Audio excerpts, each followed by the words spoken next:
kayak itu nggak sih kursi? Ini sebelah aja. Ring tinggi. Soalnya berdiri nggak kelihatan. Yes, bagus.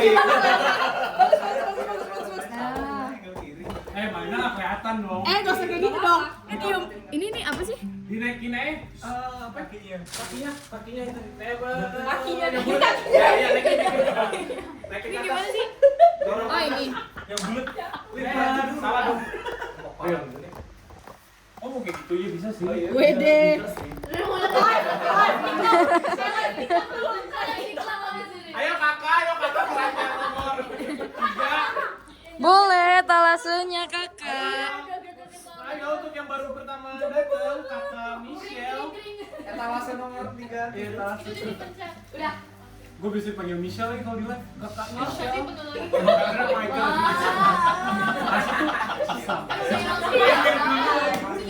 Kasih Islam, nggak ngerti nyebut nama Michael. Oh, Michelle. Oh gitu. Tapi kalau Kak Michael, oh Kristen kasih. Soalnya produk cewek yang dijual. Ya, ngapain masuk? Ngapain Enggak, dong real. Udah dimulai ya, Pak. Nggak salah lagi berarti. Oke, shalom teman-teman. Shalom kulkas. Oh ya, shalom kulkas. Hari ini kita mau merayakan Christmas di rumah Batwin. Aku undang teman-teman, kita mau bersama merenungkan kebaikan Tuhan. Kalau Tuhan Yesus sudah lahir ke dunia untuk kita semua, bukan hanya sekedar hadir, tapi menjadi sebuah juru selamat bagi kita semua. Yuk teman-teman, sebelum kita mulai ibadah kita, mari kita bersatu dalam doa. Bapak, terima kasih, kami bersyukur oleh karena kasih karunia Tuhan, kami masih dapat diberikan kesehatan dan kesempatan untuk kembali berada di tempat ini. Tuhan Yesus, kami berdoa di tempat ini, biar Bapak, kami berkumpul untuk bersatu hati, menaikkan pujian dan penyembahan hanya bagi nama Tuhan. Biar setiap hormat, kemuliaan hanya bagi namamu ya Bapa. Kami rindu Tuhan untuk dapat merasakan hadirat Tuhan yang begitu nyata dalam hidup kami. Terutama di tempat ini Bapa, kami akan merasakan kasih-Mu lebih dalam lagi. Terima kasih Bapa, terima kasih Yesus. Biar ini dapat menjadi pujian kami yang terbaik bagi. Mari teman-teman kita mau bersama menyembah Tuhan.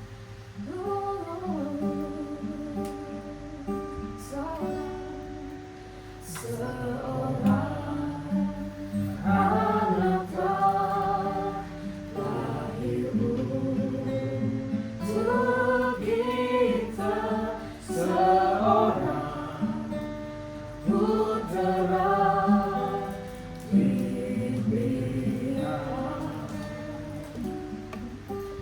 lambang pemerintahan di atas bahunya, dan namanya pun disebut orang penasehat ajaib, Allah yang perkasa, Bapa yang kekal, Raja damai, sambut bahagia, Yesus Tuhan, Juru Selamat dunia. Mari kita buat Tuhan. Mari kita nyatakan dari awal, seorang anak lahir untuk kita,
yang kekal, Raja damai, Raja damai,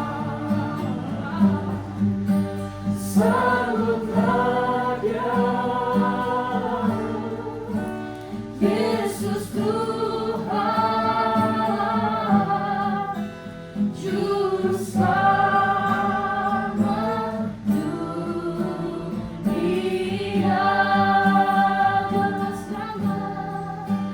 Juru Selamat, Juru Selamat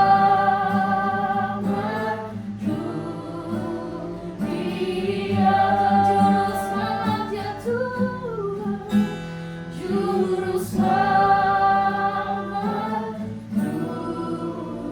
dunia.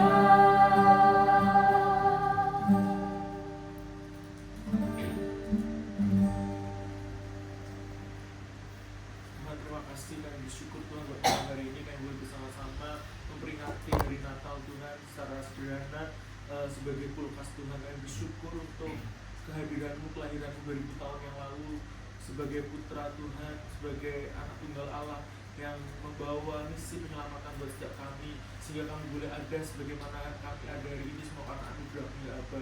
Terima kasih Tuhan, setelah kami merenungkan firman-Mu untuk memperingati Natal. Apa yang sendiri yang berbicara Tuhan atas setiap kami, sampaikanlah isi hati-Mu atas setiap kami Tuhan, supaya kami mengerti makna Natal lebih lagi Tuhan. Terima kasih Bapa, di dalam nama Yesus kami bersyukur berdoa, haleluya. Amin. Sambil minum boleh loh. Shalom saudara. Halo. It will be short. Tadi kan lagu ada yang belum pernah dengar, ada yang baru pertama kali dengar. Nah teman-teman, tapi kalau yang udah pernah dengar, Ada yang baru pertama kali? iya. Terus Ada hukuman dia. Coba jujur loh. iya bagus, berarti memang ini sesuatu Siapa? Yang siapa adik? aku ambil sekarang.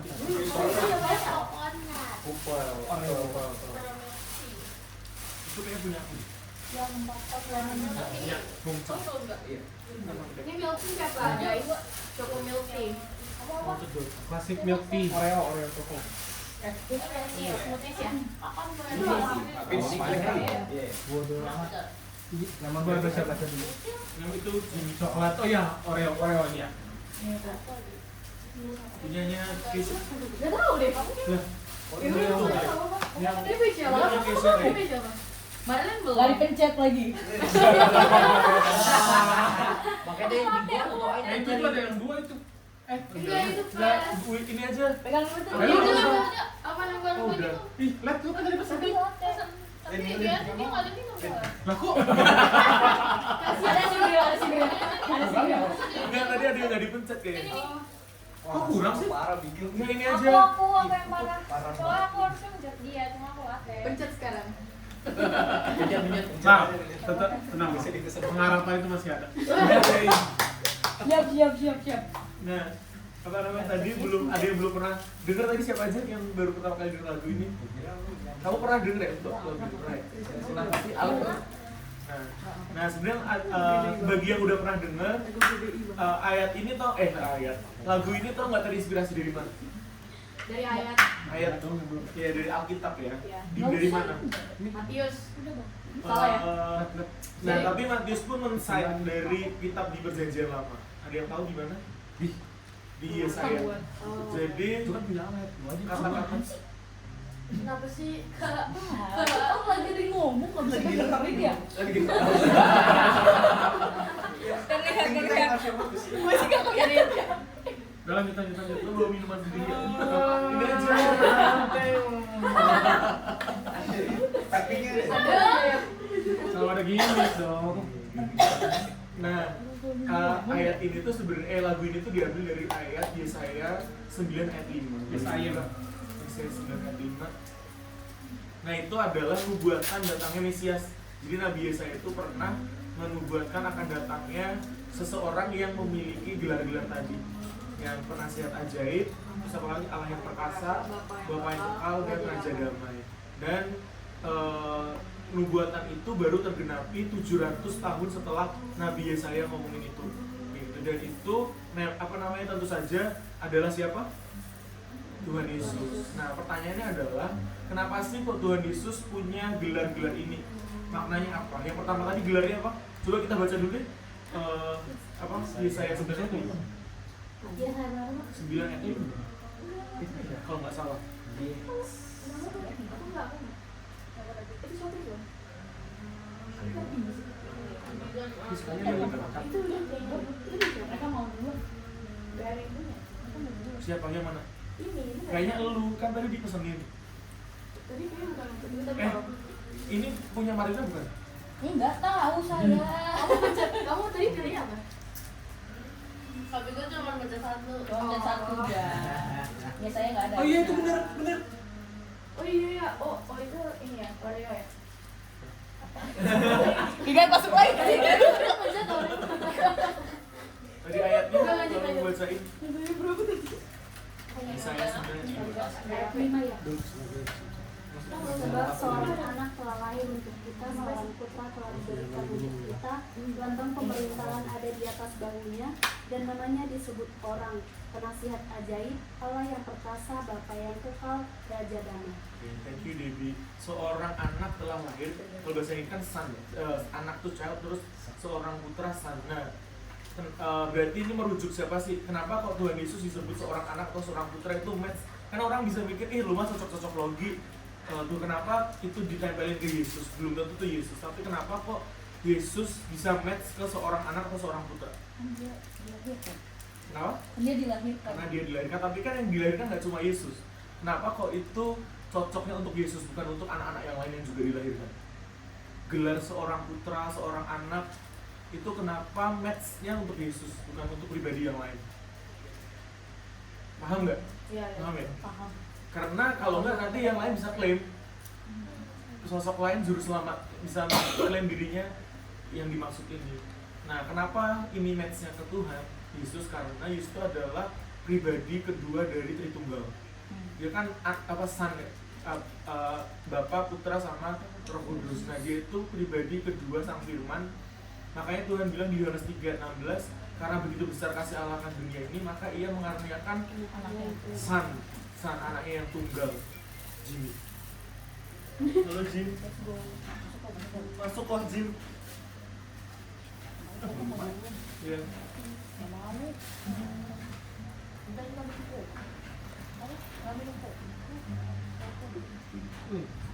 Oke, terus jadi dia anak masuk kriteria ya, Yesus masuk kriteria. Terus yang berikutnya dia dibilang lambang pemerintahan di atas bahunya. Kira-kira maksudnya apa lambang pemerintahan ada di atas bahunya? Punya otoritas. Sebagai Pemilik kerajaan surga. sebagai raja. Ya. Dia a king, makanya disebut king of kings. Jadi lambang pemerintahan ada di atas bahunya. Dia punya legitimasi, punya otoritas untuk memerintah. Ingat nggak pas dia dicobai sama welcome Jimmy, dicobai sama iblis, kan diminta untuk nyembah iblis ya. Terus kenapa? Karena kerajaan dunia semuanya sudah diserahkan kepada si iblis. Nah, Tuhan sendiri, kenapa kok dia kalau kamu adalah anak Tuhan, the Son, kenapa sembahlah aku, maka semuanya akan aku berikan kepadamu gitu kan. Nah, kenapa dia nggak nyembah? Karena dia nggak perlu pengakuan iblis sebagai anak Allah maupun sebagai raja. Kalau dia nggak perlu, gue kan raja, ngapain gue nyembah, lu itu udah punya gue semua. Dia nggak pakai kayak gitu, dia pakai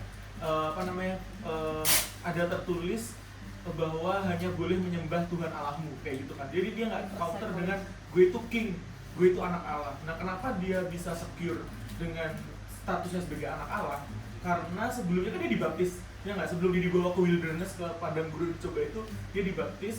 Pada saat keluar dari air, ada nggak suatu fenomena ada suatu kejadian nggak yang men-secure dia bahwa dia anaknya Tuhan? Yang merpati. Ya, ada merpati, terus dari surga kedengeran, inilah anakku yang kukasihi, kepada nyalah aku berkenan. Jadi pengakuan Bapa cukup buat Yesus, sehingga dia nggak perlu, kalau kamu anak Allah, rubahlah batu jadi roti. Kalau kamu anak Allah, jatuhkan dirimu, nanti kamu akan dibuat. Dia nggak perlu pengakuan iblis, karena pengakuan Tuhan sudah cukup. Nah, kita juga, we are the child of God. Kita itu adalah anak-anak Tuhan.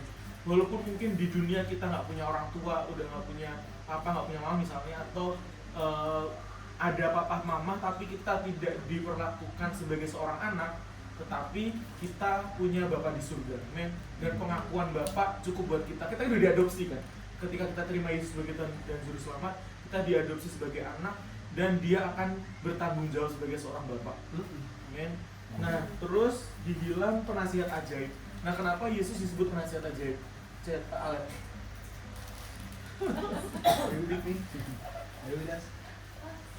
Kenapa kalau bahasa Inggrisnya wonderful counselor, penasihat ajaib atau konselor yang ajaib? Kira-kira kenapa Tuhan Yesus disebut konselor, wonderful counselor? Sam, pernah nggak kita menjadikan Yesus sebagai pribadi yang memberi nasihat dan ajaib?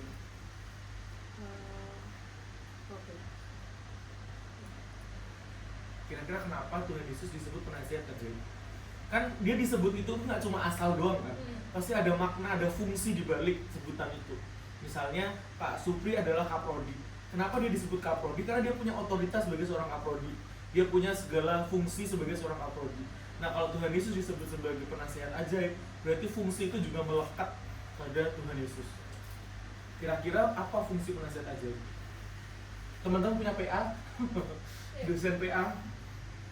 Saya ya, dosen PA, dosen pembimbing akademik kan. Nah, teman-teman ketika datengin dosen pembimbing akademik cuma pas kira-kira pas ngapain?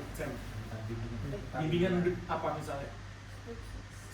Skripsi mah pembimbing skripsi. Oh iya, ini apa? Kira-kira rencana kuliah mau gimana? Mengambil waktu apa? Terus apakah kalian datang ke apakah dosen PA hanya melayani masalah akademik? Tapi apa juga selain akademik? Non akademik dong. Curhat juga, ya nggak? Karena memang tupoksi dosen PA kayak gitu juga, memberi konseling. Nah, Yesus itu adalah dia itu juga seperti dosen PA. Maksudnya dia itu bisa memberi nasihat dalam hidup kita. Ada firman Tuhan di Mazmur kalau nggak salah, tapi aku lupa di mana, dibilang mataku tertuju kepadamu dan mau memberi nasihat kepadamu. Jadi Tuhan bilang kayak gitu. Jadi pernah nggak sih kita buntu ngalamin apa, terus kita datang sama Tuhan dan kasih jalan keluar, dikasih solusi. Oleh sebab itu seharusnya sebelum kita datang ke konselor, sebelum kita datang sama orang tua, sebelum kita datang sama pendeta, datang sama teman sahabat, kita harusnya datang pertama kali sama wonderful counselor. Mungkin Tuhan bisa pakai orang tua kita, Tuhan bisa pakai sahabat kita untuk memberi nasihat, tapi pertama kita perlu balik dulu ke Tuhan untuk nanya permasalahan hidup kita, karena dia adalah penasihat yang ajaib. Jadi dia bisa memberi masukan untuk kita seluruh aspek hidup kita, kayak gitu ya. Kayak mungkin sedikit cerita yang kredo itu kan cuma karena saya bingung pulang dari Taiwan mau ngajar geologi lingkungan, tapi males kuliah yang ujian gini-gini aja, pengennya kayak gimana. Pada saat itu saya berdoa, terus Tuhan kasih ide untuk bikin kredo sebagai UTS, kayak gitu ya. Terus saya kan masih bingung seperti apa bentuknya. Terus saya ngobrol sama teman saya yang di Taiwan, tapi kan ide itu datang dari Tuhan ya. Akhirnya karena kenapa saya ngobrol sama teman saya yang di Taiwan, karena dia Gen Z, tahun 2000 dia lahir. Jadi kalau kamu kuliah ini kamu pengennya seperti apa sih? Jadi saya dapat masukan, jadilah kredo, singkat cerita. Nah, saya percaya itu benih dari Tuhan sebagai wonderful counselor pada saat itu. Akhirnya sampai sekarang kredo terus berkembang. Terakhir puji Tuhannya adalah ketika saya presentasi kemarin di Aceh, ada dari PT TOA Indonesia atau PT TOA, gue baru tahu TOA ternyata merek. Bukan bendanya itu, bukan TOA, tapi PT TOA Indonesia menghubungin dan ngajak kerjasama untuk bikin video animasi kebencanaan menggunakan kurikulum kredo tersebut. Nah, kalau dulu nggak wonderful counselor dari Tuhan, pasti kejadian 2 tahun kemudian nggak akan ada nggak sih tawaran itu. Jadi mari kita ketika ngadepin apapun, skripsi, ngadepin mapping, PGL dan lain sebagainya, kuliah, ada buntu, jangan lupa kita punya wonderful counselor. Termasuk masalah percintaan mungkin ada yang galau habis diputusin dan lain sebagainya. Kita ada wonderful ada wonderful counselor. Misalnya ragu hubungan gue ini Tuhan berkenan atau enggak sih gitu, kita bisa tanya sama wonderful counselor. Yang berikutnya tadi apa? Penasihat ajaib. Yang kedua, Allah yang perkasa. He is defender. Dia adalah pembela kita. Amin. Kita mungkin diintimidasi sama manusia, diintimidasi sama iblis. Kita ketakutan mau ngadepin skripsi, mau ketakutan mau presentasi pertama, atau apapun lah dalam hidup kita ada pertama kali kita takut. Saya sampai sekarang kalau mau presentasi ya, kalau ikut conference nanti saya pup dulu karena saya grogi, saudara, dan saya nggak akan berhenti grogi kalau saya nggak pup. Saya takut gitu ya, tapi saya percaya Tuhan adalah pembela kita. Nah, Dia Allah yang perkasa, Dia dapat diandalkan. Kita terbatas, kita nggak skillful, tetapi kita di backup sama Allah yang perkasa. Terus yang berikutnya adalah apa tadi? Penasihat ajaib, Allah yang perkasa, Bapa yang kekal. Nah, Bapa yang kekal ini Dia sendiri yang bertindak sebagai Bapa kita bagi umatnya. Bapa itu apa sih fungsinya? Memimpin hidup kita. Terus apa lagi? Maksudnya dalam konteks ini ya. Jadi, tapi nggak apa-apa, sebagai contoh ayah kita melindungi. Bapak fungsinya adalah melindungi. Terus apa lagi? Kepala. Sebagai kepala yang memimpin tadi, leading. Terus apa lagi? Pelindung, pemimpin. Sebagai teladan. Jadi kalau kita bingung ngadepin apa, kita bisa refer to our Father.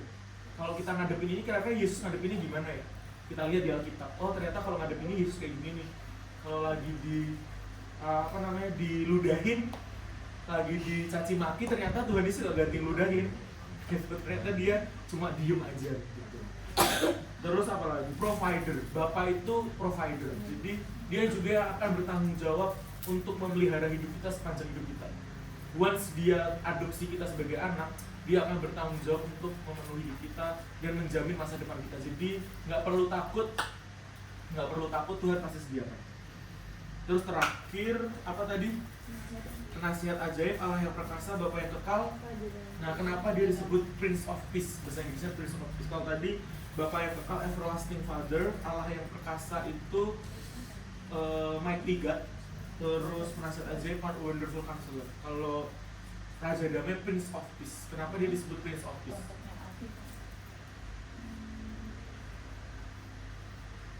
Kenapa Dia disebut Raja Damai? Karena Dia yang mendamaikan kita sama Bapa. Kita kan manusia ya. Tuhan bilang di Alkitab bahwa semua manusia sudah jatuh dalam dosa dan telah kehilangan kemuliaan Tuhan. Jadi upah dosa adalah maut, mati, kekal, masuk neraka. Tapi sebenarnya neraka itu tidak dimulai pada saat nanti mati, tetapi neraka itu dimulai saat kita sudah putus hubungan sama Bapa. Kan dulu di Taman Eden, Bapa punya hubungan sama Adam kan. Adam jatuh dalam dosa, hubungan itu rusak. Makanya Adam jadi takut ketemu Bapa. Ingat nggak pas dia sembunyi? Kemanakah kamu, Adam, kok nggak kelihatan? Aku bersembunyi sebab aku takut karena aku tahu aku telanjang. Nah, sebenarnya bukan karena telanjang, tapi karena dosa yang membuat kita jadi relasinya rusak sama Tuhan. Nah, Yesus harus datang ke bumi untuk mendamaikan kita sama Bapa, sehingga kita jadi punya relasi dengan Tuhan lagi, bisa membangun hubungan dengan Tuhan lewat apa? Kita bangun hubungan lewat doa. Kalau kita nggak didamaikan oleh Yesus dengan Bapa, maka doa kita nggak akan sampai. Bahkan mungkin kita nggak berani berdoa. Jadi puji Tuhan, Dia datang sebagai Raja Damai. Yang pertama adalah untuk mendamaikan kita dengan Bapa di surga. Jadi kita jadi punya relasi. Jadi Natal itu adalah lahirnya juru selamat buat kita. Seorang anak telah lahir dan dia punya otoritas. Dia adalah raja. Kalau dia dulu datang sebagai bayi, bentar lagi dia akan datang sebagai King of Kings, sebagai raja. Jadi kalau dulu dia di atas palungan, dia nanti akan datang pakai kuda mungkin, karena kan raja ya. Jadi terus dia disebut penasihat ajaib, Wonderful Counselor. Whatever your problem is, just come to Him. He He will counsel you. Dia akan hibur kamu. Dia akan kasih nasihat buat kamu, buat kita semua. He is also mighty God. Dia bisa diandelin untuk semua permasalahan hidup kita. Biasanya kita datang ke Tuhan kalau udah mentok, tapi kalaupun sampai mentok, dia tetap bisa diandelin. Tapi lebih baik jangan mentok dulu baru datang. Terus, He is everlasting Father. He will responsible to our life till the end. Dia nggak akan tinggalin kita. Manusia yang biasa kita andelin bisa hilang, tapi dia nggak akan mengecewakan kita. He is faithful. Dia setia. Terus yang terakhir adalah He is Prince of Peace. Jadi jangan lagi takut datang sama Bapak untuk doa, untuk bangun relasi dengan Tuhan, karena kita sudah didamaikan. Amin. Baik. Mungkin itu aja. Mau lagi? Sesi kedua aku aja. Ada mungkin mau sharing sebentar terkait Natal ini, atau mungkin boleh sharing. Aku ngalamin Tuhan sebagai Bapak yang kekal, Tuhan sebagai wonderful counselor. Saya mungkin yang habis masuk kerja udah terima kasih. Terima kasih. Iya. Wah,